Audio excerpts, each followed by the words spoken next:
So for most of my, so far, short career, I've focused on the geochemistry of hotspots.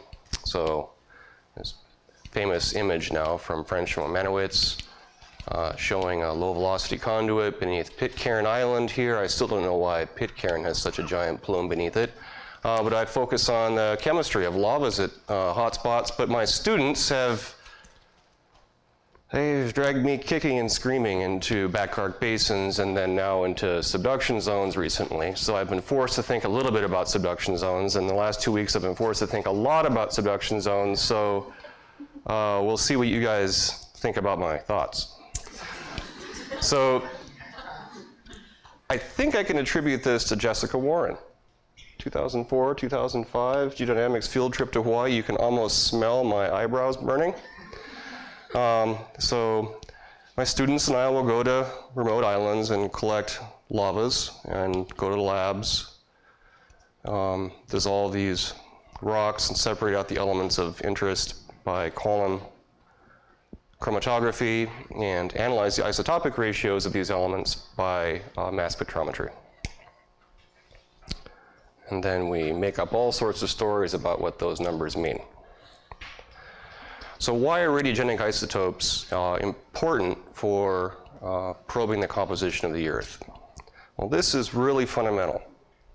I want you guys to all walk away from this today and understand this concept. So radiogenic isotopes, so today I'm just going to show strontium, neodymium, and lead isotopes. And some trace element ratios are not changed when you melt the mantle. So the solid mantle and the melt in equilibrium with that solid have the same radiogenic isotopic composition. This is important because we can't drill to the mantle source that's melting. But we can get at the isotopic composition of this mantle source because these lavas upwell to the surface. We measure the isotopic composition of those lavas and we know the composition of the mantle source that melted to make those lavas. This is really important. It allows us to probe the composition of the melt source, of the mantle. Now, of course, those lavas can be modified during transit to the surface. Specifically, the isotopic compositions can be modified in continental settings by assimilation of crust, which is why I tend to focus on lavas erupted in oceanic settings, where assimilation is minimal, and we can look at pristine lavas, less evolved lavas, to minimize the effects of assimilation. But this statement holds in the oceanic mantle. So with this in mind, for over 50 years now, I'm not going to ask people if they know who this is. Famous radiogenic isotope geochemist. Well, he probably would have been a radiogenic isotope geochemist if he'd known about isotopes, but we could my field could certainly use somebody like this at this point.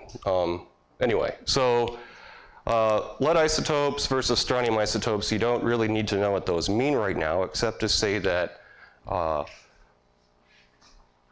lavas erupted at various oceanic islands and mid-ocean ridge basalt localities have extensive lead isotope and strontium isotope variability, and this variability reflects the isotopic composition of the mantle source that melted to make those lavas. And for over 50 years now, since folks started measuring these two isotopic systems in lavas, we've been speculating about what this radiogenic isotopic variability means. And geochemists have been very good about making confusing acronyms that basically define N-member compositions. I'm not saying I embrace N-members necessarily, but they can be useful for understanding how extreme compositions might be formed in the mantle. So I've listed these different N-members here in order of, at least in my opinion, increasing uncertainty from top to bottom in terms of how the N-member formed. So lavas that mid-ocean ridge basalts are melts of a depleted mantle, DM reservoir, and this reservoir is almost certainly formed by long-term extraction of crust from the mantle over time, and as a result you end up with a mantle It's depleted in incompatible elements and involves radiogenic isotopic compositions here. Now this is enriched mantle 2, so EM2 going straight up here in the middle. I'm pretty convinced this is recycled continental crust. I'll try to convince you of that a little bit later. High mu, which is really high in the Greek symbol mu, which represents the uranium-lead ratio, high mu, is probably or has a component of recycled oceanic crust. The metasomatism has been argued, but that doesn't explain some important isotopic compositions that we've observed recently. And I have no idea what this is. I don't think anybody else does. Rick Carlson uses the word dog's breakfast to describe EM1, so I suggest we start calling it DB. Pelagic sediment, lower continental crust, subcontinental lithosphere, that's almost certainly not true. Metasomatism, I don't like that. Delaminated lower arc crust, CO2 fluxing the deep mantle domains, and there are more and more and more. Okay, and I really don't know. I think we can say now that EM1 is composed of material that was once at the surface, and I think I can convince you of that later, if you believe some recent results. Okay, so how do we evolve radiogenic isotopic differences? So this is CIDER, so I want to back up and explain how we end up with radiogenic isotopic variability in the Earth's mantle. So this is a classic plot that we get in intro geochemistry courses. Hopefully you get this in intro geochemistry course. You would certainly get this in my intro geochemistry course. Strontium isotopes versus neodymium isotopes with depleted mantle up here, continental crust down here, and everything else in between. Well, almost everything else. There are some things that fall off this beautiful mantle array. We'll talk about that a little bit later.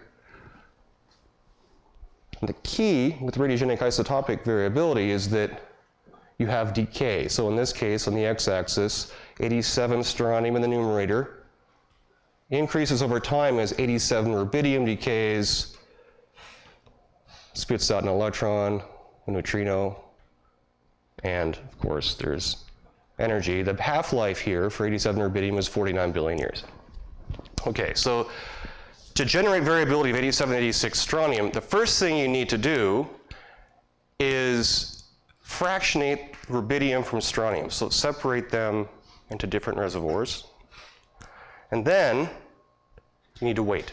You need to give the system time to evolve strontium isotopic composition, strontium isotopic variability. Okay, so how do we fractionate rubidium and strontium? Well, the key here in our planet is to melt the silicate mantle and generate reservoirs that have different rubidium-strontium ratios. So here's time, 4.5 billion years ago to today. We have some theoretical unmelted solid mantle that at some point in history melted. And when it melted, let's say it melted to 1% melt, so F is 1% or 0.01. The melt has a very high rubidium-strontium ratio compared to the mantle residue because rubidium prefers to go into the melt relative to strontium. Strontium also likes to go into the melt. It's an incompatible element. But rubidium likes to go into the melt much more so. And then there's this important effect of degree of melting. So if the melt is 3%, then or a larger degree of melt, then the rubidium-strontium ratio in the melt isn't as high, and the rubidium-strontium ratio in the residue is even lower. So there's an important effect here of the degree of melting. So for those students that want to model isotope evolution in the mantle, you can start with the simplest case, batch melting, where you look at the concentration of an element like rubidium in the liquids, and the concentration of that element, rubidium, in the original unmelted solid, C0, and that equals 1 over the degree of melting plus the partition coefficient defined here times 1, the quantity of 1 minus the degree of melting.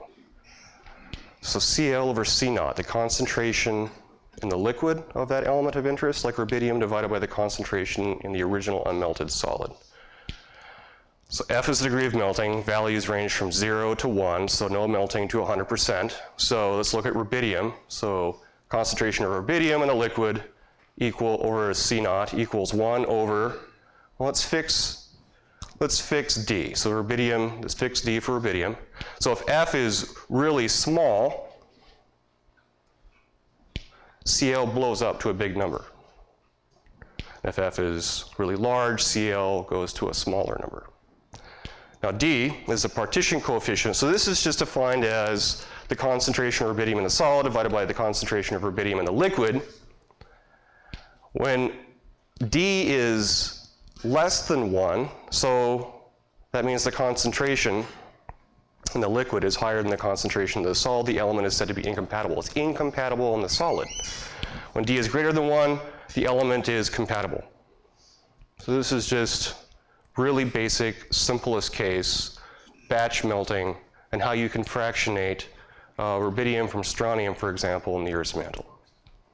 Matt? Yeah. In your figure there, isn't the mantle residue from 3%? Isn't the mantle residue from 3% higher than the mantle residue from 1%? Shouldn't be, because you're pulling rubidium out like gangbusters, but not strontium. So the more you melt the mantle, the more you pull rubidium out. And this is just mass balance. Okay. All right, so I gave you the way to get at the melt, and it's just mass balance if you want to get at the residue. Anyway, I'm worried about getting hijacked there. Yeah, go ahead. Maybe because I'm sure you're going to hijack me later. Almost certainly. So in this case where the parent is more incompatible than daughter, so rubidium is the parent, it's more incompatible than the daughter, and the melt has higher rubidium-strontium ratio than mantle residue, then we can look at how the strontium isotopic composition over time is going to change. So on the day that the mantle melted and generated 2 reservoirs with different rubidium-strontium ratios, on that day, those 2 reservoirs had the same isotopic composition as the original unmelted mantle. So you have to give the system time to evolve radiogenic isotopic differences. So this is the 87 rubidium isotope over the 86 strontium isotope. That's just the rubidium-strontium ratio, right? So in order to change this isotopic composition over time, we take the 87, 86 strontium initials, so at the day of melting, plus this quantity, and that gives us our change in the strontium isotopic composition over time. Of course, when T equals 0, this term goes away, right? So what we measure today is just the initial. But the rubidium-strontium ratio, when the rubidium-strontium ratio is very high, and we give it time to generate 87 strontium, we end up with a very high 87, 86 strontium over time. When the 87 rubidium 86 strontium ratio is low, for example, in the mantle residue, the 87, 86 strontium ratio increases less rapidly. And of course, this depends on the degree of melting.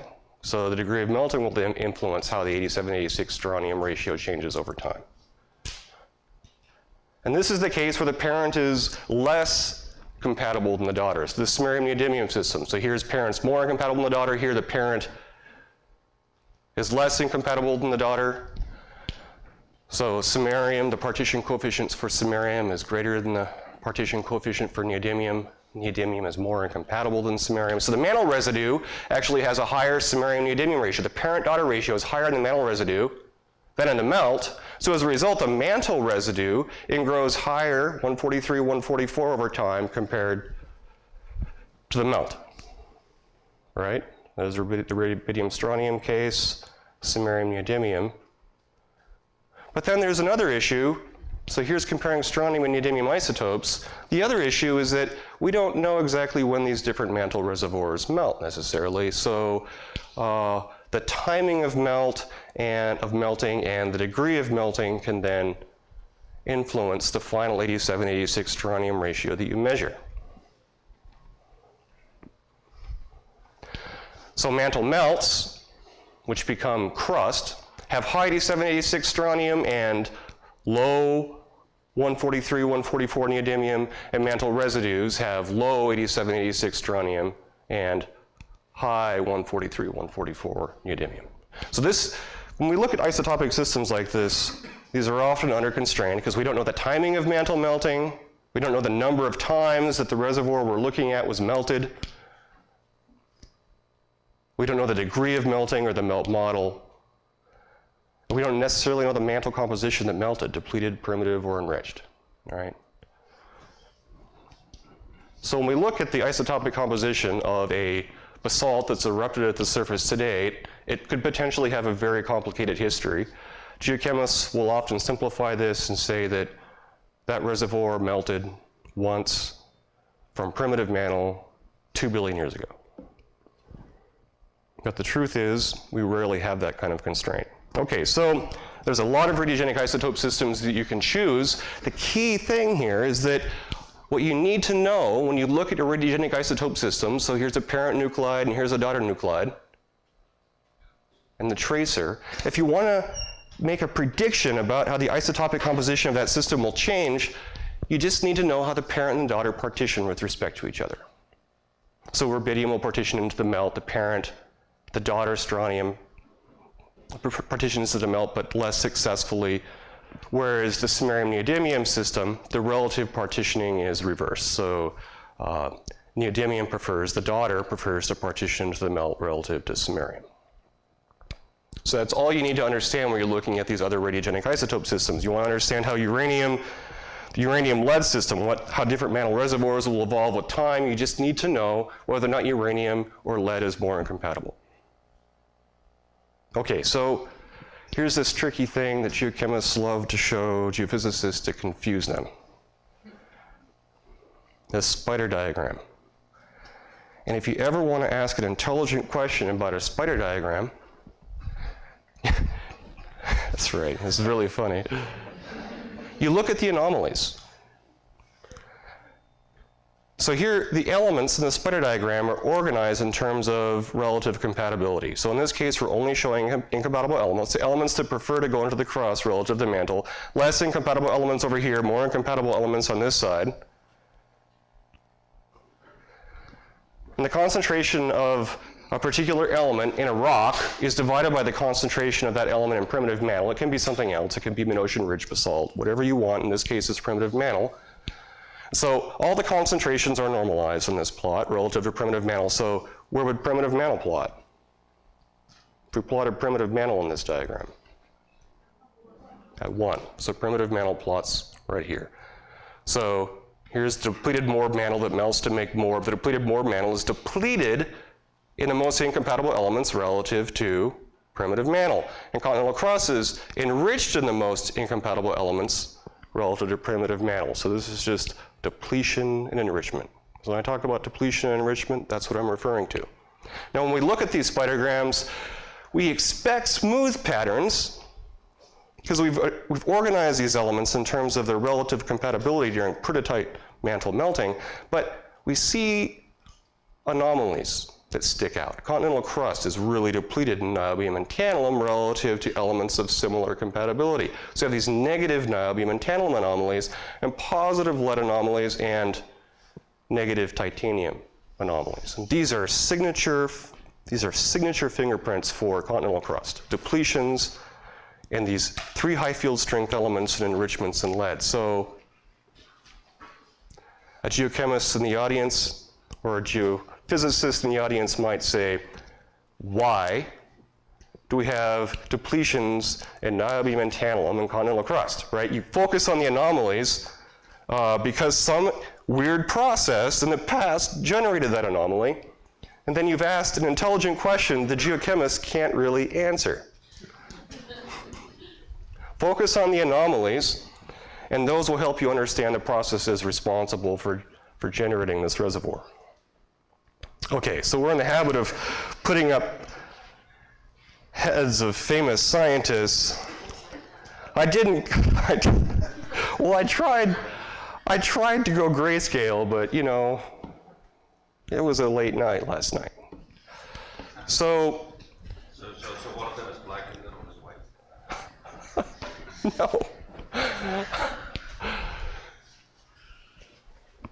So by looking at the isotopic compositions of lavas erupted at the Earth's surface, we know the Earth's interior is heterogeneous. And subduction zones play a critical role in this process. So mantle melting and crustal formation extract incompatible elements from the mantle and create depleted domains in the mantle, like the depleted mantle sampled by mid-ocean ridge basalts. These reservoirs, oceanic crust and continental crust, are injected back into the mantle at subduction zones. So you're injecting trace element enriched reservoirs into the mantle. So you end up over time with a mantle that is this messy concoction of depleted reservoirs juxtaposed with geochemically enriched crustal reservoirs. And then we think these geochemically enriched reservoirs, these subducted crustal reservoirs, are returned back to the surface in mantle upwellings. And these two fellows had a pair of papers in 1982 arguing that subduction of sediment was important for driving the isotopic variability of the mantle, and subducted oceanic crust was also important for driving the isotopic composition of the mantle. And I think it's, well, we'll talk about this later, but it seems like a lot of sediment enters the Earth's mantle at trenches. We need to talk about how much sediment actually makes it into the convecting mantle. But if you take some number like 1 cubic kilometer per year over the last 3 billion years, and you can argue about this, of course, and that's the mass of Africa and South America in the Earth's mantle. Alternatively, you can look at oceanic crust injection into the mantle. So 20 cubic kilometers of oceanic crust is made at ridges every year, so 20 cubic kilometers ought to be going down in trenches every year. That's 5% of the mantle's mass in 3 billion years, assuming it's a uniformitarian sort of approach. Okay, so let's dig into the first concept. The first concept is sediment subduction to the mantle. So what sorts of constraints do we have? Well, Terry very nicely sent me a short article she wrote for, what is it, Encyclopedia of Geochemistry. And the reason I copied this was to impress upon you how simple sediments are. Good, all right, you're laughing. All right, kind of. I look at this and I almost want to give up. I'll be honest. This is terrifying to me. It's not, and we talk about a sediment going into the mantle, and we model that, and how it might get modified in subduction zones, and then what might actually go into the mantle, and then we use rubidium, strontium, samarium, neodymium systematics to predict what ought to be coming up in hotspots. But then Terry throws this at me and reminds me that, well, actually, it's not a sediment. It's a whole range of possible compositions. Today, I mean, we might be closing in on a composition for sediment today, gloss 2, right? But what about sediment 2 billion years ago? Well, we'll get to this later. You missed one thing here, Terry. This is really important. So I did this search on the 4th of July, unfortunately, but the kitchen sink. Okay, so you can almost see the end member, kitchen sink, will be plotted up here. But what really is striking to me, so this is Planck and Langmuir in 1993, is that what goes into subduction zones roughly is what comes out at the arc. I would never have attempted this myself in, say, 1992 if I weren't a freshman in high school. But I simply can't believe this works, right?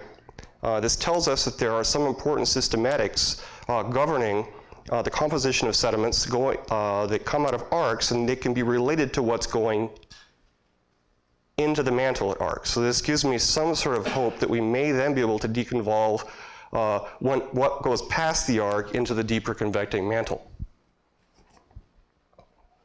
So fluxes of sediments into subduction zones yield outputs at the arc that are systematic. And the same for this ratio, the thorium over lanthanum ratio of sediment going into the subduction zone yields a thorium over lanthanum, the sediment coming out on the arc. So what goes in really comes out. I mean, I'm still boggled that it boggles my mind that this works, but it does. And of course, so this paper in 1993, the last sentence of the paper is, although such recycling plays an important role in arc volcanism, so referring to sediment subduction, a larger fraction of subducted sediment may continue to descend with the plate into the deeper mantle. So whatever didn't come back out in the arc, and this is what I really would like to constrain, ends up going into the deeper mantle.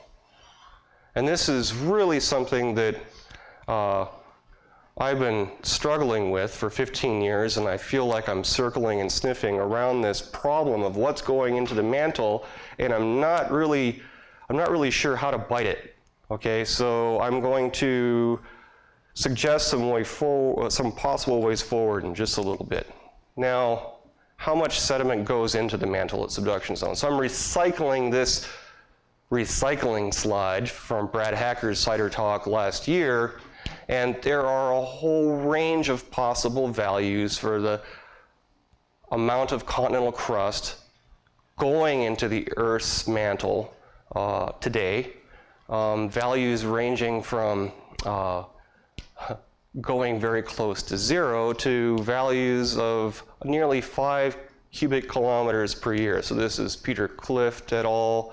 In 2009, exploring the crustal production and crustal destruction over time. I encourage you to look at this. It gives you a sense of the upper limit, or definitely the upper range for the amount of sediment that might be going to the mantle. But this injection of heterogeneous sediments into the mantle is a really important process. And I think we're looking at a range of possibilities still. I wish and I'm hoping that we can better lock down these estimates for injection. But this is something, again, I'll get to in a little bit. Okay, so what if we get sediment into the convecting mantle? How do we get that sediment to continue descending? So there's a really neat paper I saw in 2009, Wu Fei et al., looking at how experimentally what happens to the density of sediment as sediment descends into the mantle. So here, Prem is shown, so density as you go with greater pressure, and the composition of, or the sediment that they're looking at, its density is described as a function of temperature with these 3 different lines. And the takeaway message here is between 8 and 9 GPa, so say about 250 kilometers, bulk continental crust compositions. So silicic compositions become denser than Prem, and therefore will continue descending into the mantle. Well, one thing you'll notice here is that the prediction is that the sediment will then pond at 660 and won't continue deeper, right? You're dealing with perovskite stability here, and this sediment is likely going to be less dense. So sediment, this is something, I'm looking at this paper again and wondering how we get sediment into the deeper mantle. That's a different talk.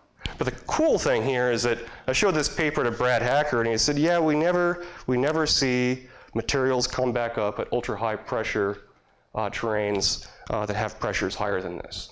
So it's really nice to see this experimental constraint agreeing with field observation. So if you can get continental crust or sediments derived from continental crust to this deeper than about 8 to 9 GPa, it's going to keep going down, at least to 660.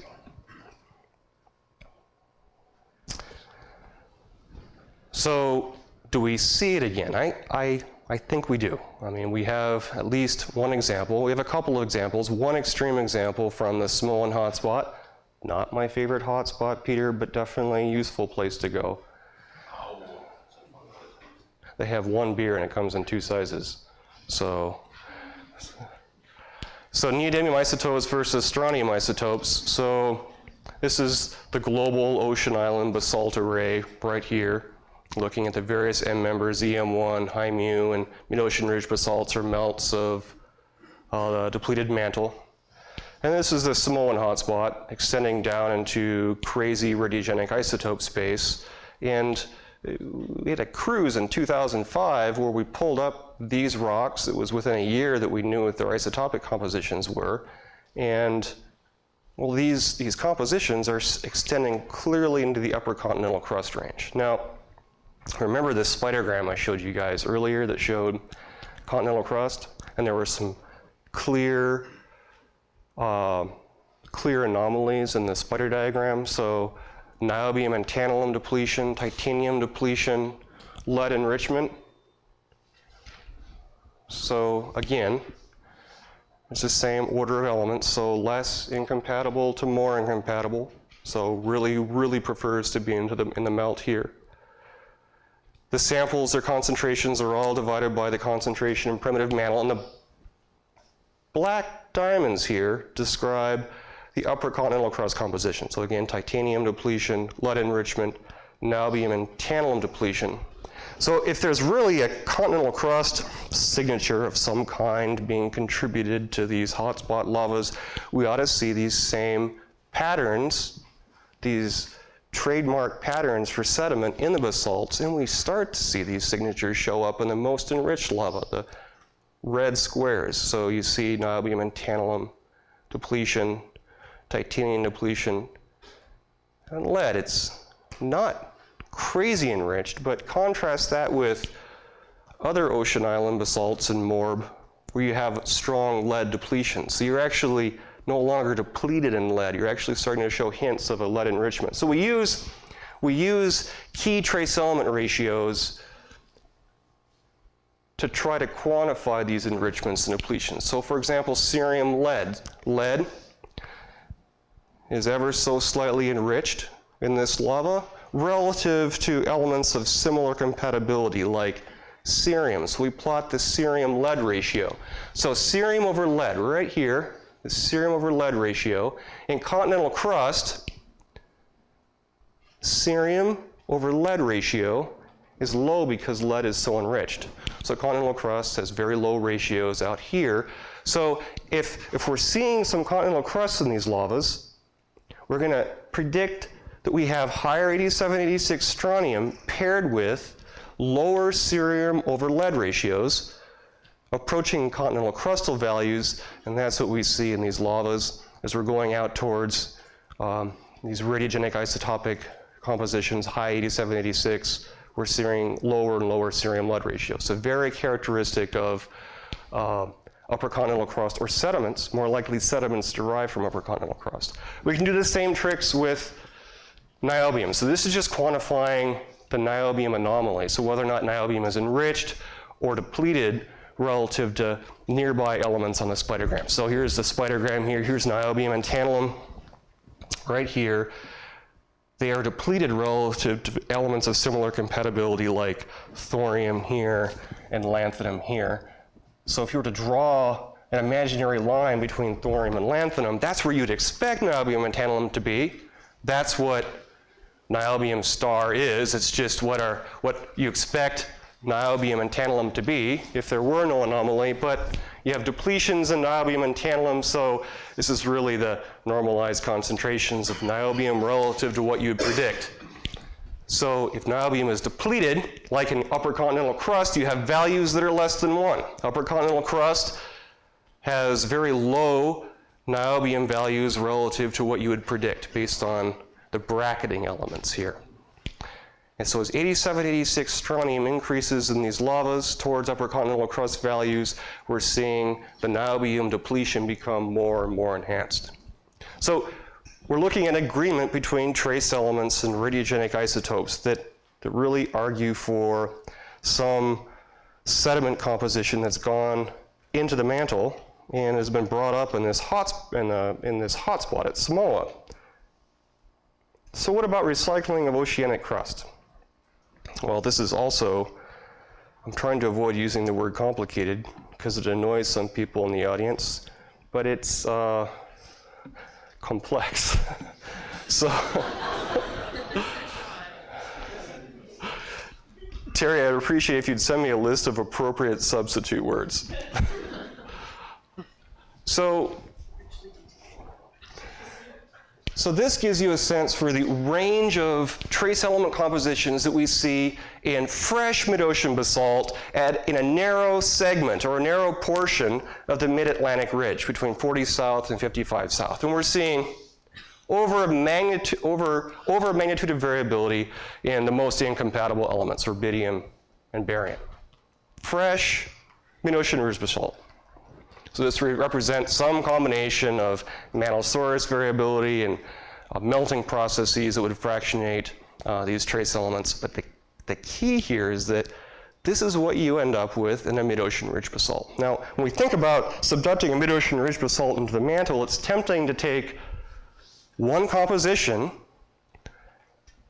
pristine, take a pristine morb and stuff it into a subduction zone and model how its radiogenic isotopic composition will vary over time. But the truth is we have enormous variability in this really small portion of the mid-Atlantic ridge. This nowhere near captures the global variability. I'm just giving you a hint of some of the variability that exists in ridges. So before we try to understand what's going into trenches, we need to get a better sense for the variability of compositions that's going into trenches. And it's worse than that.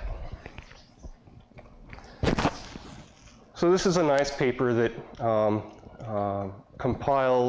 provides new data and compares this with pre-existing data for trace element compositions in altered oceanic crust. So as oceanic crust sits on the ocean floor for tens of millions of years, in this case up to 170 million years, that oceanic crust interacts with seawater, and that changes the composition of the oceanic crust in very predictable ways. First, alkali elements, so rubidium, cesium, potassium, and lithium. So rubidium, cesium, potassium, and lithium are all enriched in these altered oceanic crust compositions relative to what's being plotted there. Not primitive mantle. We're making a special comparison here with fresh mid-ocean ridge basalt. We want to get a sense for how altered oceanic crust compositions evolve by interaction with seawater with respect to fresh mid-ocean ridge basalt. Also, there's an enrichment in uranium right here, which ends up making really complicated evolutionary pathways for lead isotopic compositions in mid-ocean ridge basalt as it alters. Now, I think it's also important to mention that there are a number of elements that aren't changed a lot during these alteration processes. So the high field strength elements, niobium, tantalum, hafnium, zirconium, titanium, you can pick them out here. Here's a couple, niobium and tantalum right here, titanium here. And the rare earth elements, so lanthanum, cesium, praseodymium, neodymium, samarium, and so forth, right? These are little modified by interaction with seawater. So not only do we have highly heterogeneous oceanic crust being formed at the ridge, but we also have crust being modified by interaction with seawater over time before it enters the trench. Yeah?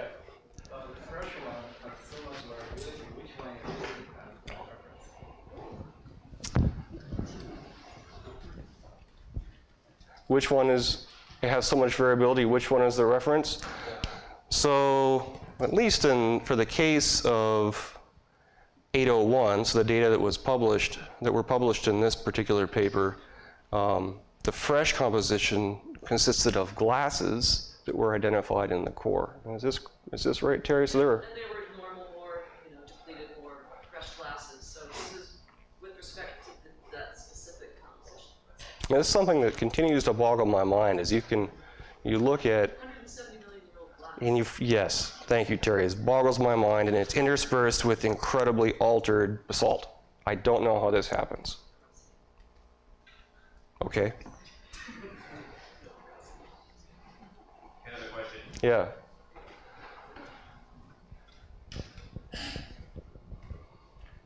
So is the fact that most of the elements plot just a little bit less than one an indication of there's so much of these alkalis, or is it something that's off of not on the diagram that's actually changing the overall balance? I mean, why are they all a little less than one? It's water and CO2, which are not on the diagram, sorry. So there's enough water and CO2 to dilute everything else a little bit. Yeah, Terry and I agreed up front that she would address that specific question. Yeah, Jeff, what was that, $5 or $10? Just kidding. No, I've been giving all those to Torsten, so you have to fight Torsten for those. So, okay, so we're dealing with highly heterogeneous oceanic crust, morb crust, that is variably altered in predictable ways. And then we stick that altered oceanic crust into a subduction zone, and we want to understand what happens to those crustal compositions as the crust undergoes a series of dehydration, metamorphic reactions, and as the crust heats up as it goes into the mantle. So this is a really amazing paper. This is 12 years old now, and I'm still trying to wrap my mind around this paper. It shows, it makes predictions about what happens, at least experimentally, what happens to basaltic eclogite. I'm trying not to say eclogite. Glenn Gaetani has influenced me in this way, and everybody snickers whenever I say eclogite. You take a basaltic eclogite composition, and at different temperatures, at 4 GPa, right, so 120 kilometers roughly, you look at how these trace elements partition between a fluid and the coexisting solid. And weird things happen. Well, people like to think of lanthanum and cerium being relatively immobile. Niobium and tantalum being relatively immobile in subduction systems, but in fact, at high enough temperatures, these rare earths and high field strength elements become pretty mobile. Now, this was sort of shocking for me. And as you go to higher pressures and temperatures, you're no longer dealing with aqueous fluids or hydrous melts. You're now in the supercritical fluid realm. And even more bizarre things happen. Even at low temperatures, at 800 degrees Celsius, you're starting to see lanthanum and cerium and neodymium and samarium mobilize into the fluid. Well, geochemists like to think of these as relatively immobile elements. But at low temperatures, at 6 GPa, in the presence of supercritical fluids, these light rare earth elements are moving all over the place. Niobium and tantalum are starting to show hints of mobility, even at low temperatures. As you pump the temperature up, the supercritical fluid is starting to host relatively large quantities of high field strength elements. Now, this was difficult for me to incorporate into my thinking at first, because we like to think of certain elements as being fixed in the slab. And that allows us to think about fluxes of other elements out of the slab with respect to these fixed elements. But then this told me that all sorts of crazy things are going on in this slab, and even elements that we thought were fixed may be potentially mobile. Hey, Matt? Yeah.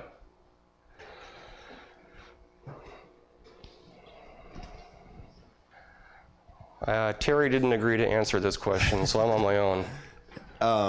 I think it's a pretty simple one.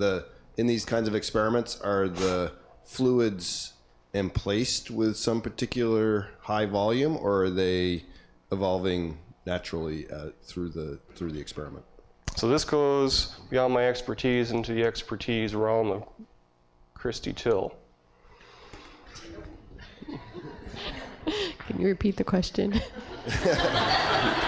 So I guess I mean, yeah.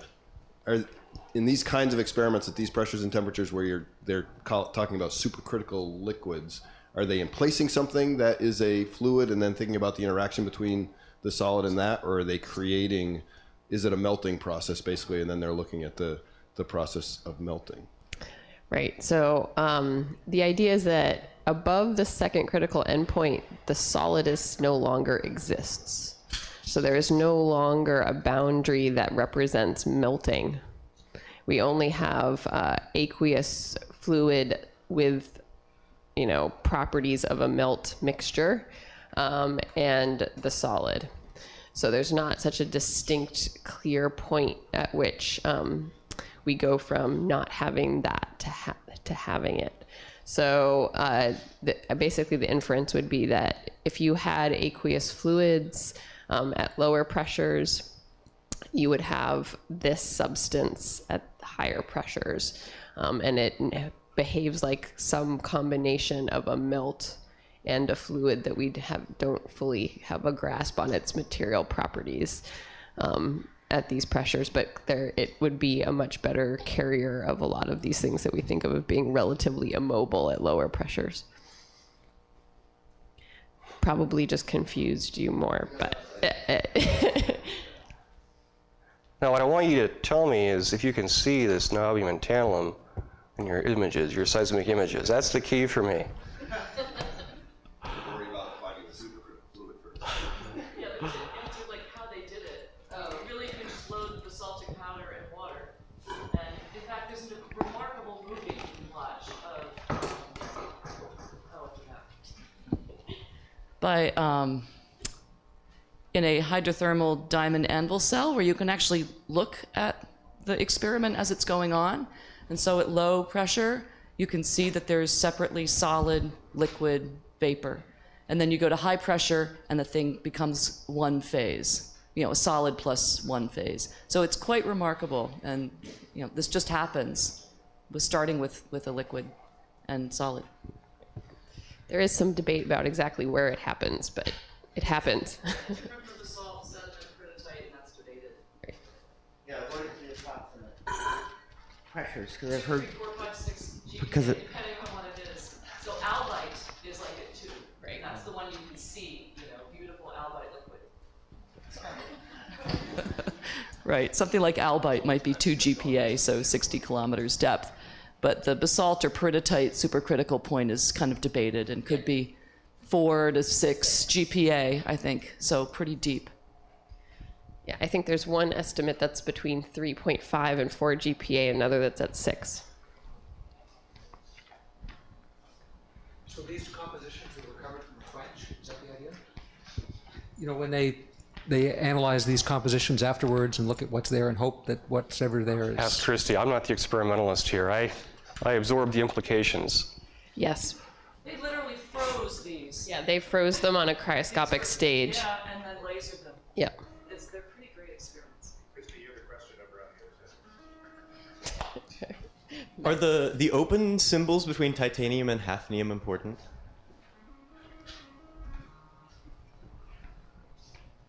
If you don't want to answer that, that's I'm looking for titanium. So here's titanium. You looking over here? yeah. Each one of the symbols are colored for all of the elements, but then there are these additional open symbols for sort of that central portion. Okay. I can't answer that I'm gonna question guess right the now. answer is no. I can't answer that question right now. Yeah. But I'll get back to you. Anybody else have a question for Terry? Okay, so remember, how do we think we generate high mu? Does anybody remember this? All right, it was probably sort of the middle of my confidence ranking in terms of how we make the different mantle reservoirs. How do we make high mu? Yeah. So high mu is high uranium over lead. So I look at what's happening to uranium and lead in these experiments, and generally it seems that lead is racing out of the solid into the fluid with respect to uranium, so that residual solid results in the residual solid has high uranium lead ratios. You can take a look at all the uranium leads at different temperatures and at different pressures, and this is generally true. So this is comforting, right? And in fact, Katie Kelly had a nice study looking at altered oceanic crust composition. So this is where that data from the 801 hole came from.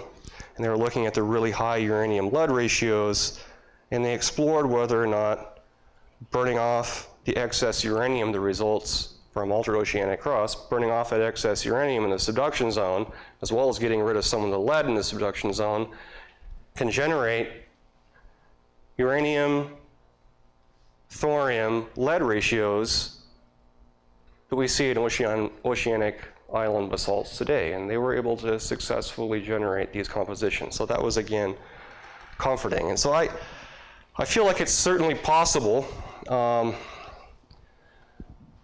that this residue of crust subduction, this residual slab that goes into the mantle, possesses the trace element abundances and ratios that can generate what we see in this high mu mantle reservoir. And there is a study a few years ago that looked at the sulfur isotopic composition of lavas that have the lead isotopic composition of high mu. So this high mu end member. And the sulfides in these lavas, in olivine phenocrysts, the sulfides trapped at magma chamber depths in olivines, had these bizarre sulfur, cap-33 sulfurs, so mass independently fractionated sulfur isotopic compositions. Anomalies going down to about minus 0.4 per mil. And the key observation here is that anomalies of mass independently fractionated 33 sulfur were only generated before about 2.4 billion years ago, and only at the Earth's surface. I'm not going to get into why that is, but all you need to know is that it ends up being an important tracer, not only for the timing of when that sulfur isotopic composition evolved, but also where it evolved, only at the surface. So when we see a sulfur isotopic composition coming up from below, that tells us that that composition was once at the surface, and it also tells us when. So Norm Sleep uses the term timestamp and certificate, that this composition was at the surface in deep time. So this gives me more confidence that the high mu reservoir was at the surface, and it can be modeled and went into the mantle, and it can be modeled as oceanic crust subduction. And then moving to my least favorite composition that we see coming out of the mantle, EM1, I think we might be able to say, based on results that came out recently from a French group, that EM1 is also sampling a reservoir that was once at the Earth's surface.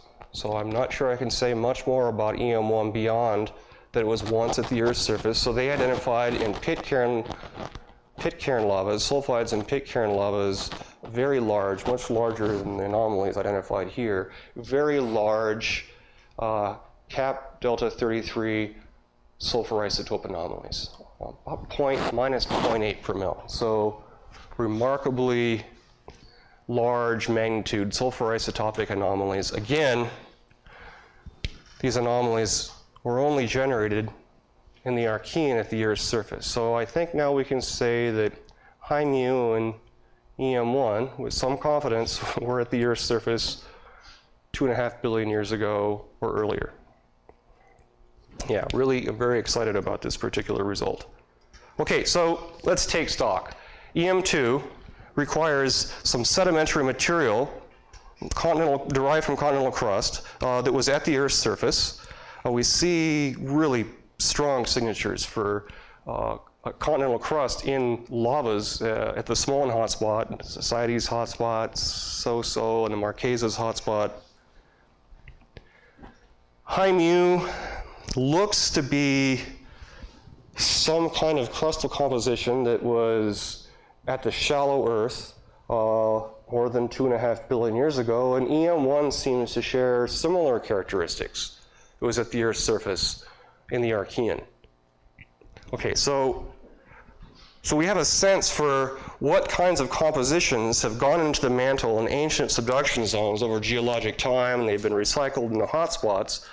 So this is where I venture out of my comfort zone, and I look at these crazy isotope plots. I promise this should be pretty much it for this particular lecture, but I want to convey a few important concepts here. So this is a zoomed out image. This is a zoomed image right here. This relatively narrow region of isotope space. Remember the mantle array, this negatively sloping array that we generate in strontium, neodymium isotope space? Well, the first thing I want you to note is that altered oceanic crust zips off to the right. It doesn't follow the mantle array. Why is this? Turns out this is a very useful feature for altered oceanic crust if we want to trace it in the arc and then later in deep mantle recycling, right? Because it's pulling off the mantle array in a really unique way. Why is this? Well, the strontium over neodymium ratio in seawater is like 1 million. So if you cycle seawater through oceanic crust, you're going to imprint the strontium isotopic composition on the altered oceanic crust without imprinting the neodymium isotopic composition. The second issue is, remember the alkalis are enriched in altered oceanic crust? Rubidium is an alkali, strontium isn't. So you end up with very, very high rubidium-strontium ratios in altered oceanic crust, sitting there for 100 million years, and you evolve very radiogenic strontium isotopic compositions. But there's no similar enrichment of samarium, right? Samarium and neodymium are both rare earths. So again, the neodymium isotopic composition doesn't change. So this is a really key, useful signature that I'm going to be using in the future. Right now, I'd like to use it to understand subduction zone processes. Second, this is just a sampling of some of the sediment heterogeneity that we see in the world's ocean basins. This is from Terry's Gloss 2 paper, so these represent individual drill core averages. These fall in the mantle array and go to exceptionally geochemically enriched compositions. The third thing to look at is the ocean island basalt array. So what we see at hotspots. So behind everything else, mid-ocean ridge basalts ocean island basalts go from here to here, this range, and then, right, remember Samoa sticks out in this direction. And it's approximately going to sedimentary composition. So this is also nice to see, right? In isotope space, we see sediments plotting on an extension of this array. And mid-ocean ridge basalts. Now, people like to say that mid-ocean ridge basalts are homogeneous. But in fact, you look at the database of mid-ocean ridge basalts, and you find that mid-ocean ridge basalts actually exhibit significant variability. That, you know, it's a fairly linear array, but it expands almost all the neodymium isotopic variability that we see at hotspots. On average, mid-ocean ridge basalts are geochemically depleted relative to OIBs, but they can be very heterogeneous in terms of their radiogenic isotopic compositions. I plot back arc basins here, global back arc basins. And then finally, I plot two different arc compositions from the arc variability. I plot the arc compositions that are provided in the global database of Turner and Langmuir, where they look at global oceanic arcs and global continental arcs. So continental arcs span a range here, and oceanic arcs span a range here. So the variability in oceanic arcs is significantly less than the variability in global continental arcs. We can talk about the reasons for that. One possibility is that continental arcs have been contaminated by continental crust, but there's a counter argument.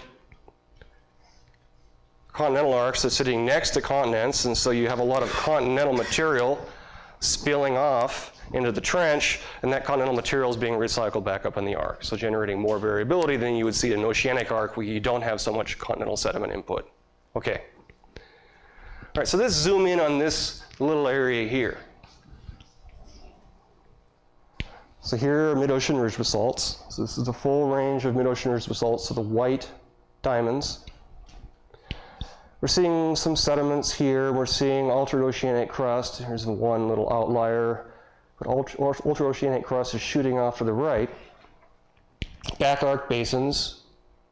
And then this is oceanic arcs. And what is absolutely striking to me, right? I will admit, shamefully, I have never made a plot like this that includes the global database of oceanic arcs. And when I made this plot a few days ago, I thought I'd made a mistake. Because oceanic arcs are actually really homogeneous. This is frightening to me. Just think about everything that we're dumping into oceanic arcs. We're dumping altered oceanic crust that has incredible strontium isotopic variability, sediments that have incredible isotopic variability, and what comes out of the arc is actually quite homogeneous. It has half the variability in strontium and neodymium isotopes that we see in MORBs. Okay, so I'm sure some people in the audience are really comfortable with this.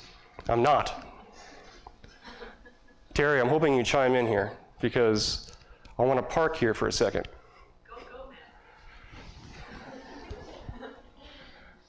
So where is the sediment and ultraoceanic crust input into the arc? We're dumping all this material, ultraoceanic crust and sediments, and this is the global range we see for oceanic arcs.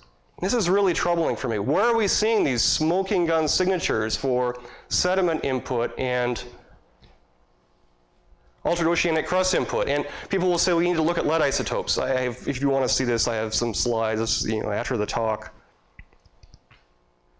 Arcs are also abysmally homogeneous. We're dumping in all this highly heterogeneous material into the arc, and the arc is spitting out lavas that are twice as homogeneous as MORB.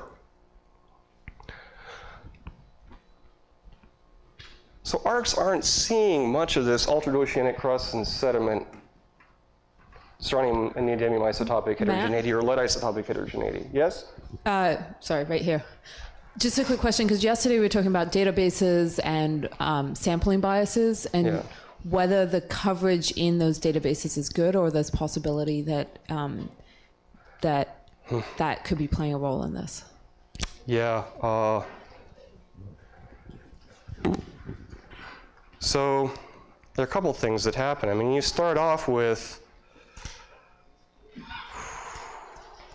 700 lavas that have major elements and isotopes, because we need to filter these and trace elements. We need to filter the lavas that are really evolved, because evolved lavas sat in the magma chamber longer. They've had more. They've been able to interact with the walls of the magma chamber, altered oceanic crust for longer, and so we worry about crustal assimilation. So we get rid of those, the low MgO lavas, and also the lavas that have really positive or negative europium anomalies, which also gives you hints about their degrees of magma evolution, right? So in the end, you just have a few hundred lavas. But you're sampling at least 10 oceanic arcs, right? So I can give you the database. You can ask yourself, is this really representative? It might be it's as good as we have. The surprising aspect of this is the existing global database. Well, it might be fun. In the tutorial yesterday, we gave the students a bootstrapping Excel sheet to handle, look at distribution of data and sample bias. So it might be a fun exercise for some people to take that and see what happens when we put it through that. And also just, I'm curious a little bit, it might be fun not to sort of derail into sort of what are all of these things, right? But we can imagine if there are things that are, depending on how they relate to the melting process, how that might affect whether or not they're seeing certain parts of the signature that, dry melts aren't going to see that kind of stuff, whereas wet melts are, and so that kind of stuff. You know, there are a couple of options here. Yeah. So the yellow dots are derived from all of 3 holes that have ever been drilled in the ocean crust at various ages. So bear that in mind. We know very little about the net effects of seafloor alteration on the ocean crust because it's so difficult to drill. Most ODP drilling stops the second they get to the ocean floor. Unfortunately, yeah. But also recognize those are individual samples that you've plotted. That's not the average 6 kilometers of crust. It's not even the average 500 where most of the alteration We don't is. know what the 6 The kilometers average are, 500 though, right? is So- always 704, at least in those 3 holes we've drilled. So I don't think that variability exists at the scale at which fluids will be scavenging elements from large portions of this lab. Yeah, so we need deeper cores, right? Right now, I think the deepest core here is 500 meters into the old crust. How deep does this alteration go? Well, another thing that's worth thinking about there is that the holes that Terry was talking about were drilled in the ocean crust before it came to the bending region to go down the slab. So what actually goes down the subduction zone could actually be quite different from what is existing in the middle of the ocean. So to clarify, that bending process is going to get fluids even deeper into the crust, which could potentially shift more of the altered oceanic crust in this ridiculously radiogenic strontium isotopic composition. So that's an important thing to do. It's not gonna be old though, so. It's not old, but seawater 7092, which is right there. Yeah. Matt, if I understand right, the point you're trying to make is that your oceanic arcs show much less variability than mid-ocean ridges, and you're troubled or excited or some combination. I'm both. Isn't it simpler just to say... Both. I mean, yeah, both. Troubled and excited. I mean, this is... There's a lot of stuff that happens between melting and the surface, and I would have looked at that and said, well, the magma reservoirs are longer lived and larger below arcs than mid-ocean ridges, and so things become more homogenized.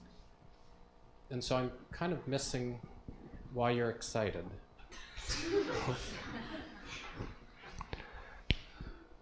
Because we're not seeing these extremes at all.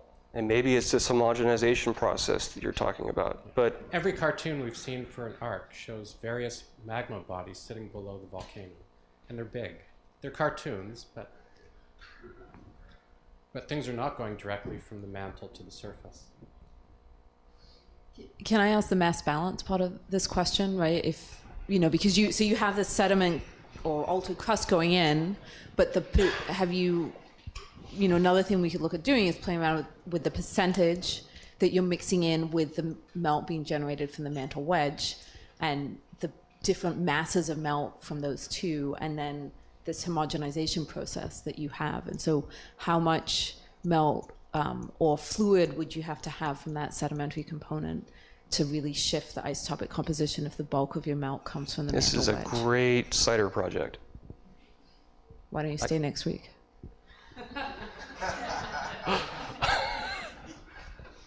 Okay. I'm just going to interrupt you now to say that we have 20 minutes till the coffee break. Okay. So just really quickly, so the really neat EM talk we saw yesterday, right? And the results from your thesis suggest maybe a lot of this sediment, maybe a lot of that sediment is simply being cycled up, right, before it goes into the deep arc. But there's a mass balance problem there, right? There's only so much sediment you can stuff into the shallow subduction zone.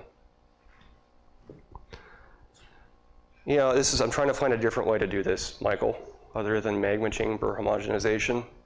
Maybe this radiogenic strontium, right, it's tied up in the alteration phases, and maybe burn that off in the shallow arc. Maybe those are the fluids that are coming out, and that's why we don't see I mean, there's a hint that some of these arc lavas are being pulled off right here, away from the Morb Array towards the altered oceanic crust. So maybe we're seeing subtle hints of that.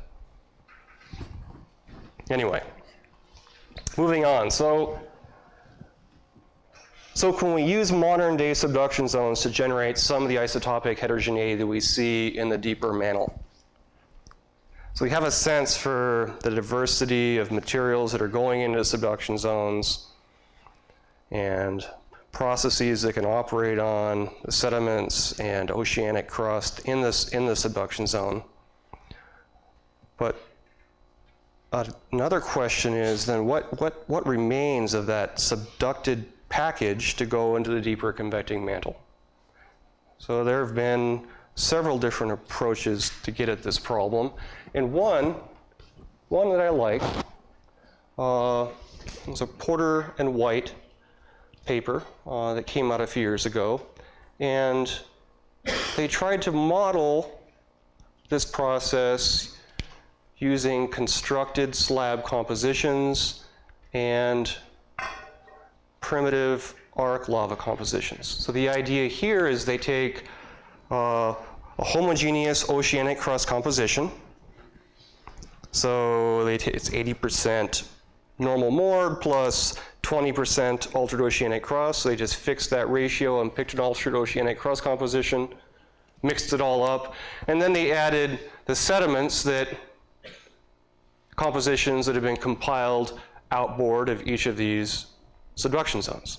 So all the variability you see here is because there are different sediment compositions outboard of each subduction zone. So that's the input in their model. Then they model the output of subduction zones by assuming that 100% of the material that comes off the slab goes into the arc. So you have input, you have output, you assume a simple melting model, and these represent the residual slab compositions. Now so this is what they argue in their paper is going into the deeper convecting mantle. So then, well, Bill White is an isotope geochemist, so you can guess what he wants to do with this composition, this trace element residue. What do we have here? We have rubidium, strontium, we have samarium and neodymium, we have uranium, thorium, and lead. So he takes this composition of these 8 compositions, and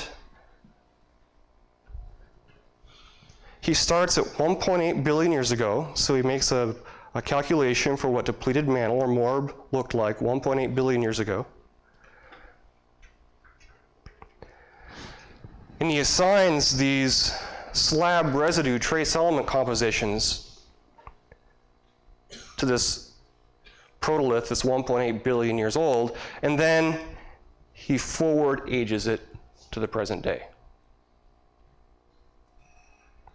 Do you generate compositions that we see in modern ocean island basalts and Morbs? So remember, lead, strontium, neodymium. You've seen these 2 plots throughout the talk.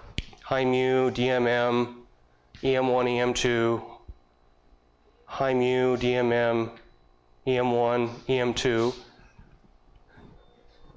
And these 8 different arcs with this simple model don't generate the isotopic variability that we see in the modern mantle.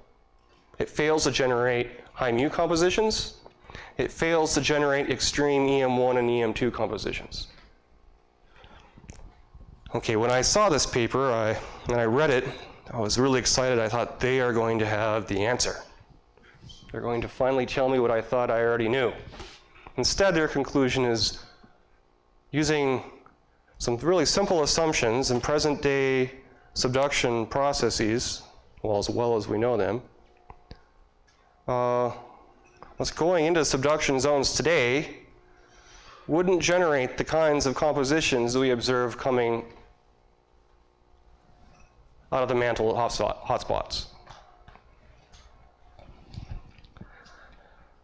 So, for me, this is this is really fundamentally important because I think that subduction zones are really guiding the isotopic evolution of the Earth's interior. And this is a really good attempt at trying to model the isotopic evolution of the Earth's interior with subduction zone processes, but it didn't work. And I feel like we still have a giant hole in our understanding for global geochemical cycles for the Earth's deep mantle. And I think the fundamental limitation is arc processes and deep time. So there are a bunch of, and I want to add to this list. So I'm going to park here for a second as well before I advance to ideas that might be future CIDER projects. Well, one thing they didn't do is they didn't vary the timing of subduction. They used 1.8 billion year subduction only. So maybe, I think we know that, at least from sulfur isotope constraints, that some materials being recycled up to the surface are more than 2.4 billion years old. So vary the timing of subduction, but also vary the composition of the subducted Morb protolith. We know that Morb has an incredible diversity of trace element compositions, fresh Morb. Also, maybe allow the entire Morb column, or more than just 20% of the Morb column, to exhibit alteration features. They fix the amount of sediment that's going into the subduction zones. They fix the ratio of sediment to crust, but I think if you relax that constraint and allow the sediment to increase relative to the crust, then perhaps you can generate these more extreme EM compositions. I'm going to skip this because I don't know what to do with this. Right? Yesterday's talk, a great talk. Maybe I back away from this right now, unless you guys want to drag me into this mess. Porter and White keep the sediment and oceanic crust packaged together. But if we want to generate high mu, there's nothing enriched about high mu. And sediments are going to give you everything you need for enrichment. So if you can somehow decouple the sediment and the oceanic crust, I think you can generate high mu. And Kelly et al. Showed that you could, with oceanic crust, generate a high mu composition. They specifically didn't include sediment compositions in their modeling. What about we relax this assumption that everything coming off the slab is going into the arc? I mean, this is a mass balance assumption that Porter and White made. I think you can relax this and see what happens. But then there are a lot of uniformitarian assumptions that, this deals with deep time, and this ultimately is what, these will be the difficult issues to deal with when we move forward to understand the geochemical evolution of the mantle, because I think the way subduction zones operate today, not necessarily reflective of how subduction zones have operated in the past, or the material that's gone into subduction zones in the past. So oceanic crustal weathering. Well, let's go into the Archean. We're dealing with anoxic conditions. So how does oceanic crust weather in anoxic conditions? You're almost certainly not going to get this uranium enrichment that we see in altered oceanic crust. Pelagic sediment composition. So, okay, we're grappling with global sediment compositions today and converging on a composition, gloss 2, which makes sense. It looks an awful lot like upper continental crust, which is predominantly what's weathering and spilling into the oceans to generate sediments. But what did pelagic sediment look like 1.8 billion years ago? Can we use pelagic sediments today to model processes 1.8 billion years ago in the same way when we know that erosion and weathering must have been different? Right? No vegetation on the continents. Before 2.5 billion years ago, no free oxygen in the atmosphere. So how did weathering and erosion transpire, and what kinds of sediments were generated in the oceans? The composition of oceanic arcs and continental crust. Oceanic crust and continental crust may very well have been different. going into deep time. And of course, the temporal change in the thermal state of the Earth, and that's going to affect what part of the slab melts, how it dehydrates, how much of the slab melts. So these are all issues that that I have been, like I said, circling and sniffing around for the last 15 years and trying to figure out a way forward. And Porter and White, I think, was a really good attempt, and I think this is a really important modeling effort that is sort of going to be a hobby of mine in the near future. And maybe many of you are saying, Matt, get a life, but this is important. So I don't know how much time we have right now. You should wrap up. Okay. So, I mean, we started about 5 minutes late, so we have about 10 minutes left in this session, but I suspect that there are questions. People would like to ask. Deer in the headlights, no. Yeah, so if I'm going to wrap up, where do I want to wrap up?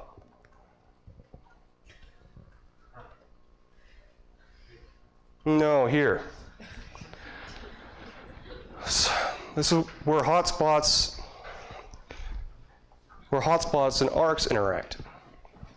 So this is a paper by Kai Hornley and others in 2008, and they looked at the Galapagos hotspot tract, this Cocos Ridge, subducting beneath Central America, and they looked at the composition of arc lavas moving up and down through Central America. So the key here is looking at arc lavas that are erupting above the Galapagos hotspot tract and the change in chemistry of arc lavas as you move north away from the Galapagos hotspot tract. And what they found is that the chemistry of lavas erupted directly above the Galapagos hotspot tract have signatures that are going to Galapagos-like compositions. So hotspot-like compositions, remember, enriched neodymium 143, 144 would be low values, so geochemically enriched, low 143, 144, showing up in the arc right where the Cocos Ridge is diving underneath Central America. And as you move north, that hotspot signature fades away. Same for lead isotope compositions. You have more radiogenic lead, similar to the Galapagos, and the arc lavas directly above the Cocos, and moving north, you're going to sort of background compositions that are not reflective of a hotspot. So they see northward dilution of this hotspot signature, and they combine this with a seismic study looking at the splitting measurements, so seismic anisotropy beneath the arc, and they found trench parallel splits that argued, and they use this to argue for trench parallel flow. That all that tells you is the flow can be north or south, but then they could use geochemistry to say, well, in fact, the flow is to the north, because it's to the north where you're seeing this Galapagos hotspot signature entrained into the arc and diluted. This is really neat. So seismology can give you a two-way vector, and then geochemistry can tell you which way is possibly the correct way. In this case, it was to the north. And I think this is potentially a really important opportunity to explore mantle flow around subduction zones. We have a case in the Tonga system where the Louisville hotspot tract has been sweeping to the south over the last 4 million years. The Louisville hotspot is incredibly isotopically homogeneous. And where the Louisville hotspot is intersecting with the arc, you're seeing Louisville hotspot-like isotopic signatures show up in the back arc basin and in the arc, not shown here. And what's remarkable to me is even though this the intersection of the hotspot with the trench has migrated to the south over the last 4 million years, it's almost like the signature of the hotspot going into the arc is just being quickly erased behind the intersection of the hotspot with the arc. I feel like this gives us some important constraint on mixing times or dilution times within the arc. This is, I imagine this sort of gradient having moved south over the last 4 million years as the intersection of the arc with the subduction zone has moved south over this time period. So this is something that could potentially be a CIDER project. You could look at any number of hotspot intersections with arcs, and we see this dilution, right? This dilution away from the intersection of the hotspot track with the arc. We see it in Central America as you move north, which was used to argue for northward motion and dilution of the hotspot signature in the arc. We see the same signature here, the dilution. But then there's enormous potential to link geochemistry in the arc, so with existing seismic data sets. So Doug is probably going to tell me that data sets are not going to be appropriate in the Marianas for this, but Pierce et al. Put together beautiful geochemical maps of the Marianas Basin. And it would be great to then superimpose this geochemical variability that's seen across the arc with variability and seismic signatures within the arc. Or even better yet, expand this work, this is 2006, isn't it? I put 2005. Getting mantle potential temperatures, so relating the geochemistry of lavas erupted in the arc with seismic shear wave velocities beneath the arc. You can argue about what these temperatures are reflecting, but is this a trend that continues beyond just these 4 points? So we will almost certainly have more data to work with now in the last 11 years to relate the thermal structure of slabs from petrologic thermometers to the seismic structures that we see. So all sorts of opportunities to use existing data sets in a relatively short period of time here at CIDER to make advances in our knowledge of subduction zones. So, thank you.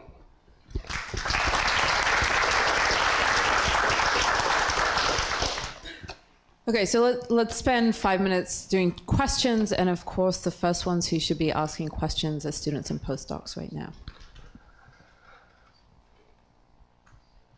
Silence. So if there are no questions for me, are there questions for Terry?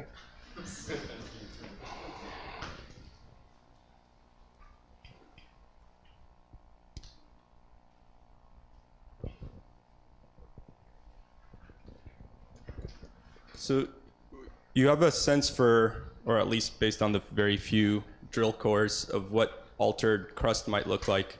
Is there any way we can hypothesize what serpentinites would look like on those diagrams?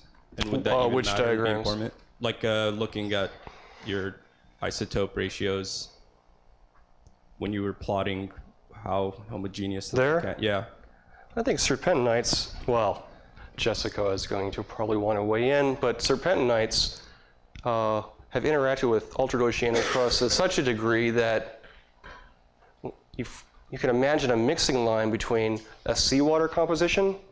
So seawater would plot, it's heterogeneous in neodymium, isotopic composition. So serpentinites follow a trend, well, better to do it here, follow a trend horizontally, and then there's a very sharp turn in the hyperbolic mixing trend that then goes down to seawater.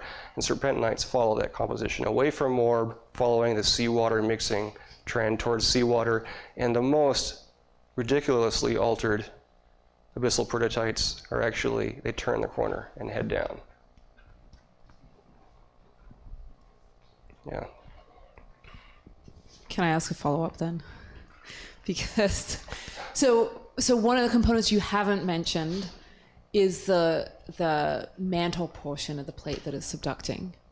And that does have compositional heterogeneity as well, though it is overall more depleted than the crust. But whether you think that component is important, ultimately getting, if it's reappearing at the hotspots ever. Oh, I think it's super important. in a lot of ways. I mean, the mantle lithosphere of the downgoing plate has been largely stripped of its most incompatible elements, right? It's also, large portions of it are refractory because you've melted it already. But also some portions of it are enriched because you've stuck some melt in there that's never made it out. So they're also, you can get a lot of trace element. That's right. You see some of this. You see some of this in abyssal peridotite, right? Yeah. So yeah, potentially. I mean, yeah. Some people like to argue that you have some melt. It doesn't escape the mantle lithosphere portion of the downgoing slab, and then you try to make assumptions about how much melt and what kind of melt is there. It's still stuck, and you age it in the mantle for a couple billion years, and you generate compositions, and you see if that's what you see at hotspots. Okay, so that's been done, and one difficulty there is the trace elements rarely match what you see in hotspot lavas. So that's a problem. On the other hand, you also have large depleted portions, right? In terms of major elements, you've extracted a significant portion of melt from the mantle lithosphere at ridges. And so large portions of this mantle lithosphere are potentially unmeltable, or they're highly refractory and maybe would not contribute melt to hotspots. I mean, I think of these as maybe being portions of refractory peridotite that almost serves to dilute the mantle, right? You have large volumes of depleted peridotite that have had much of their incompatible trace element complement stripped out, and they simply dilute the mantle over time. So. I have the microphone. So going back to one of the last plots you showed about the hot spot and that sort of gradient back towards sort of the non-hotspot signature. This one? Or no. This one? That one, yeah. So the Louisville influence. Do you have any intuition or theory on whether that's the sort of trend back towards away from the Louisville hotspot signature is mixing into the mantle, or is that signature just sort of getting advected away? Yeah, it might be simply advected away. And that's probably a better explanation, because I think mixing wouldn't be sufficiently fast on this, few million year time scale we're talking about. So I think advection is a great possibility. In fact, I'd love it if you explored that. Yeah. I mean, so flow is probably north to south here, because rollback rates are going to be higher in the north than in the south, and so I expect material to be going around that slab edge and being pulled south. This toroidal flow it must be going to the south based on the higher rollback in the north relative to the south. So I'm expecting some north-south flow, but there's also going to be a ploidal flow component, and you're arguing that that could be the component that is affecting the Louisville signature away. I'm not arguing anything. I'm asking you. That's a good idea. Yeah. Okay, I think you had a question, and then we'll end. This may be a very naive question, but how do you get fresh morb? I mean, pillow lavas are terribly altered, and then you have these wonderful videos of black smokers and such. I just don't understand, but I noticed pictures shown by both Sarah and Christy. Presumably these are dredged samples. They look pretty fresh. I mean, a lot of hydrothermal alteration doesn't happen everywhere, right? It's hard to find the smokers sometimes. So there's a lot of areas of erupted morb where it's still fresh, and you pull up dredges with fresh pillow basalt, fresh glass. Interact with seawater? Well, not all pillow basalt interacts with seawater. I mean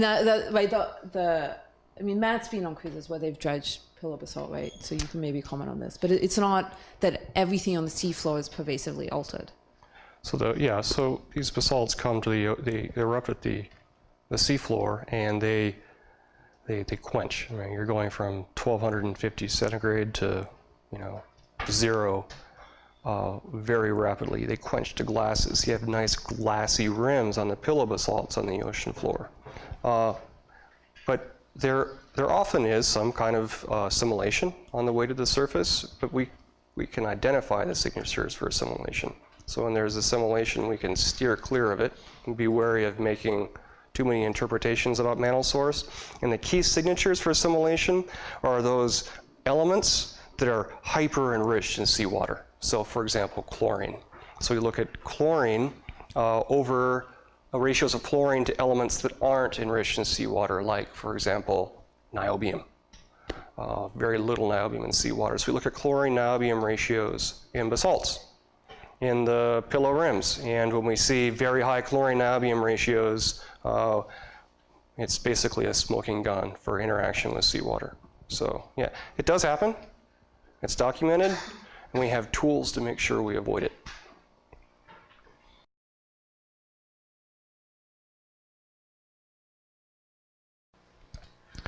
So for most of my, so far, short career, I've focused on the geochemistry of hotspots. So this famous image now from French-Jean Manowitz showing a low-velocity conduit beneath Pitcairn Island here. I still don't know why Pitcairn has such a giant plume beneath it. But I focus on the chemistry of lavas at hotspots, but my students they've dragged me kicking and screaming into backcrest basins and then now into subduction zones recently. So I've been forced to think a little bit about subduction zones. And the last 2 weeks I've been forced to think a lot about subduction zones. So we'll see what you guys think about my thoughts. So I think I can attribute this to Jessica Warren. 2004, 2005, geodynamics field trip to Hawaii. You can almost smell my eyebrows burning. So my students and I will go to remote islands and collect lavas and go to the labs, dissolve these rocks and separate out the elements of interest by column chromatography and analyze the isotopic ratios of these elements by mass spectrometry. And then we make up all sorts of stories about what those numbers mean. So why are radiogenic isotopes important for probing the composition of the Earth? Well, this is really fundamental. I want you guys to all walk away from this today and understand this concept. So radiogenic isotopes, so today I'm just going to show strontium, neodymium, and lead isotopes. And some trace element ratios are not changed when you melt the mantle. So the solid mantle and the melt in equilibrium with that solid have the same radiogenic isotopic composition. This is important because we can't drill to the mantle source that's melting. But we can get at the isotopic composition of this mantle source because these lavas upwell to the surface. We measure the isotopic composition of those lavas and we know the composition of the mantle source that melted to make those lavas. This is really important. It allows us to probe the composition by long-term extraction of crust from the mantle. Over time, and as a result, you end up with a mantle that's depleted in incompatible elements and evolves radiogenic isotopic compositions here. Now this is enriched mantle 2, so EM2 going straight up here in the middle. I'm pretty convinced this is recycled continental crust. I'll try to convince you of that a little bit later. High mu, which is really high in the Greek symbol mu, which represents the uranium-lead ratio, high mu, is probably or has a component of recycled oceanic crust. The metasomatism has been argued, but that doesn't explain some important isotopic compositions that we've observed recently. And I have no idea what this is. I don't think anybody else does. Rick Carlson uses the word dog's breakfast to describe EM1, so I suggest we start calling it DB.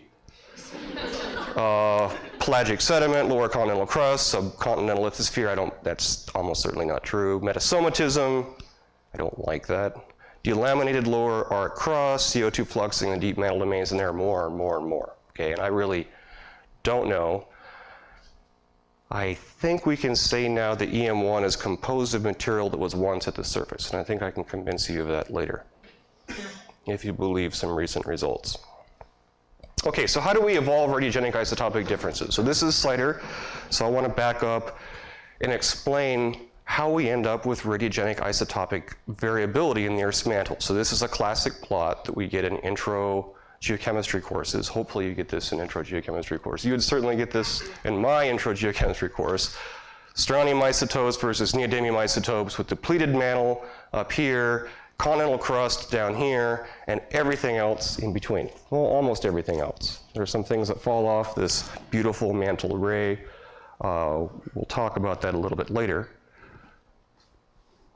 The key with radiogenic isotopic variability is that you have decay. So in this case, on the x-axis, 87 strontium in the numerator increases over time as 87 rubidium decays, spits out an electron, a neutrino, and of course there's energy, the half-life here of the melt source, of the mantle. Now of course those lavas can be modified during transit to the surface. Specifically, the isotopic compositions can be modified in continental settings by assimilation of crust, which is why I tend to focus on lavas erupted in oceanic settings, where assimilation is minimal, and we can look at pristine lavas, well, less evolved lavas, to minimize the effects of assimilation. But this statement holds in the oceanic mantle.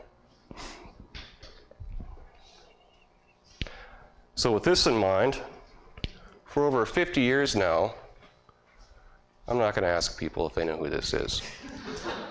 Famous radiogenic isotope geochemist. Well, he probably would have been a radiogenic isotope geochemist if he'd known about isotopes, but and we could my field could certainly use somebody like this at this point. Anyway, so lead isotopes versus strontium isotopes, you don't really need to know what those mean right now, except to say that lavas erupted at various oceanic islands and mid-ocean ridge basalt localities have extensive lead isotope and strontium isotope variability, and this variability reflects the isotopic composition of the mantle source that melted to make those lavas. And for over 50 years now, since folks started measuring these two isotopic systems in lavas, we've been speculating about what this radiogenic isotopic variability means. And geochemists have been very good about making confusing acronyms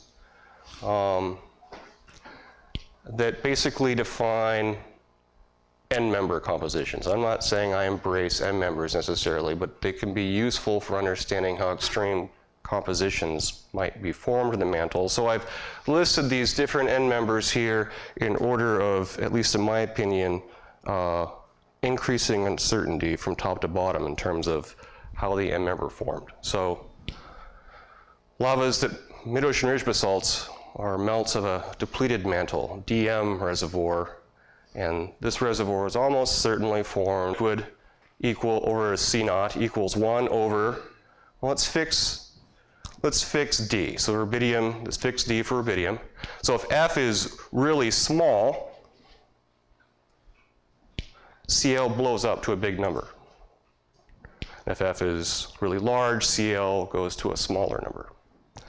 Now D is the partition coefficient, so this is just defined as the concentration of rubidium in the solid divided by the concentration of rubidium in the liquid. When D is less than 1, so that means the concentration in the liquid is higher than the concentration in the solid, the element is said to be incompatible. It's incompatible in the solid. When D is greater than 1, the element is compatible. So this is just really basic, simplest case, batch melting, and how you can fractionate rubidium from strontium, for example, in the Earth's mantle. Matt? Yeah. In your figure there, isn't the mantle residue from 3%? Isn't the mantle residue from 3% higher than the mantle residue from 1%? Shouldn't be, because you're pulling rubidium out like gangbusters, but not strontium. So the more you melt the mantle, the more you pull rubidium out. And this is just mass balance. Okay. All right, so I gave you the way to get at the melt, and it's just mass balance if you want to get at the residue. Anyway, I'm worried about getting hijacked there. Yeah, go ahead. Maybe because I'm sure you're going to hijack me later. Almost certainly. So in this case where the parent is more incompatible than daughter, so rubidium is a parent, it's more incompatible than the daughter, and the melt has higher rubidium-strontium ratio than mantle residue, then we can look at how the strontium isotopic composition over time is going to change. So on the day that the mantle melted and generated 2 reservoirs with different rubidium-strontium ratios, on that day, those 2 reservoirs had the same isotopic composition as the original unmelted mantle. So you have to give the system time to evolve radiogenic isotopic differences. So this is the 87 rubidium isotope over the 86 strontium isotope. That's just the rubidium-strontium ratio, right? So in order to change this isotopic composition over time, we take the 87, 86 strontium initials. So at the day of melt here for 87 rubidium is 49 billion years.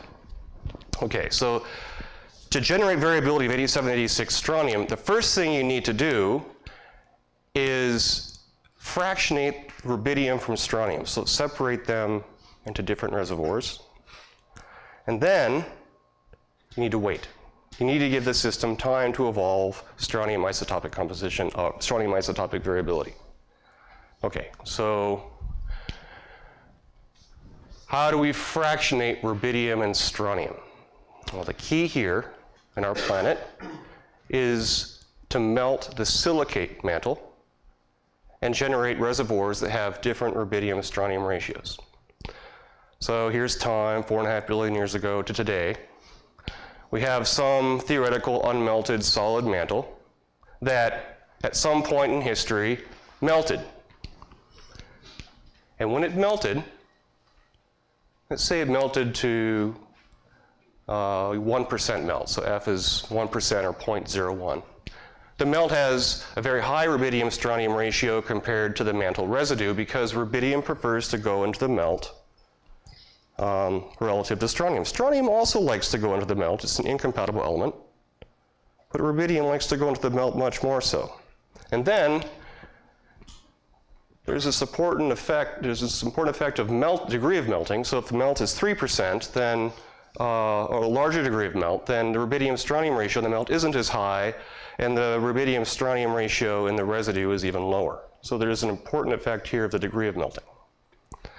So for those students that want to model isotope evolution in the mantle, you can start with the simplest case, batch melting, where you look at the concentration of an element like rubidium in the liquids and the concentration of that element, rubidium, in the original unmelted solid, C0, and that equals 1 over the degree of melting plus the partition coefficient defined here times the quantity of 1 minus the degree of melting.